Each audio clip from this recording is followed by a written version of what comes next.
Hello Stampers, and welcome to Laura's Stamp Pad. Today I wanted to show you how I created these two cards. You'll notice that they're very similar, but there's just one small difference between them, and that was because I just couldn't figure out which way I preferred it. So when I first started making this card, I actually did that background of the Tranquil Tide in just a solid cardstock, and it just looked so plain. So then I thought, well, maybe I should stamp it with the greenery piece from the Peaceful Noel stamp set, which is what I used for the greeting there. And so then I thought it almost looked maybe a little too busy.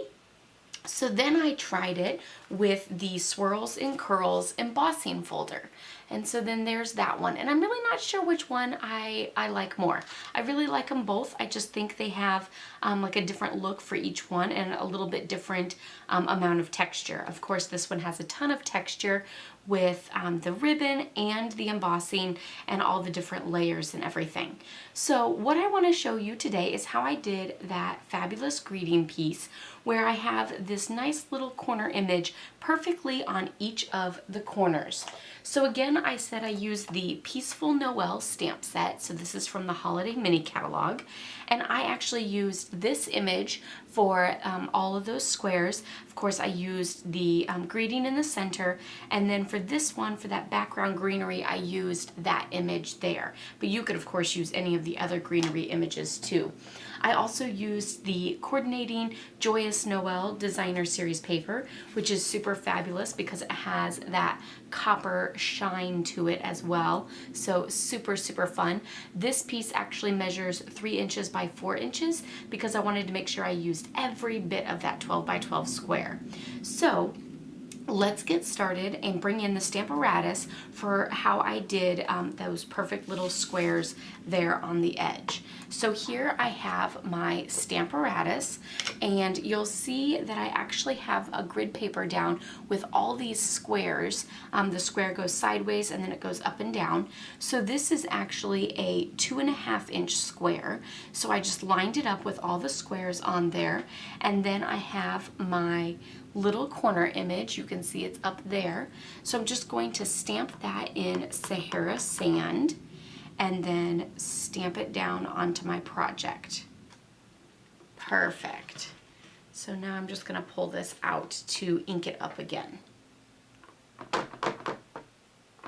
So now that it's inked up again, I'm just going to slide it back in, and we're just going to rotate this around to get it to the next corner, and then stamp it down, rotate it around,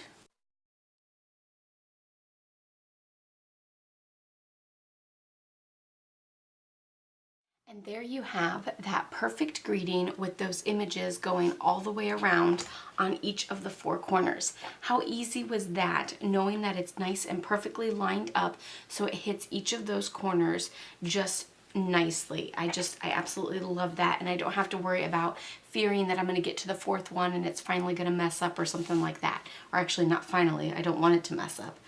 The other thing I wanted to show you was how I did those ribbon curls. So I just have the layered piece of Blackberry Bliss that the greeting goes on to, and I'm going to take the crinkle ribbon here, and what I'm going to do is I'm just going to place it down onto the cardstock and then secure it with Stampin Dimensionals. You guys all know how much I love my Stampin Dimensionals, so of course I'm going to use those, and I am going to use a ton, and that's because I just love them so much. So I'm just going to secure it here at the top.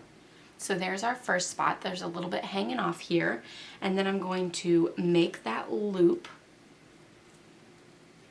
and make the ribbon go across the center of my square and secure it with the dimensionals. Again, the dimensionals, in case you can't see, are actually half on the ribbon, half on the cardstock. So then that way it holds it nice and tight. If you put the dimensional fully on the ribbon, it'll actually not touch the cardstock at all. So then now we're just going to swoop it around and add more dimensionals for that piece on the bottom there.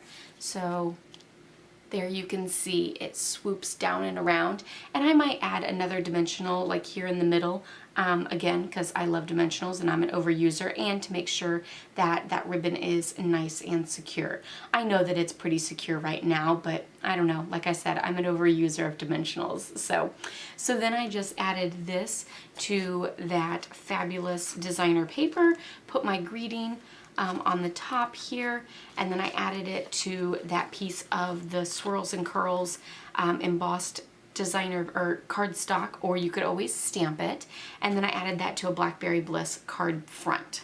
So there's all of the information on how I did this one with a little technique and trick. Of course, I'll be posting pictures and all the dimensions and everything on my blog, laurasStampPad.com, so you can check that out there. Don't forget to like this video and be sure to subscribe if you're new. If you want me to do a video tutorial on how I did the grid paper for that stamping in the round technique on the Stamparatus, let me know in the comments below. Is that something you guys would like to see, or are you good with just seeing it on this video? So let me know in the comments and I can make that happen if you would like to see that. Don't forget to check out my subscriber list by clicking up top here. You can subscribe to my mailing list and get all the details and specials and promotions that I email out throughout the month. I'll see you guys all next time. Happy stamping. Bye-bye.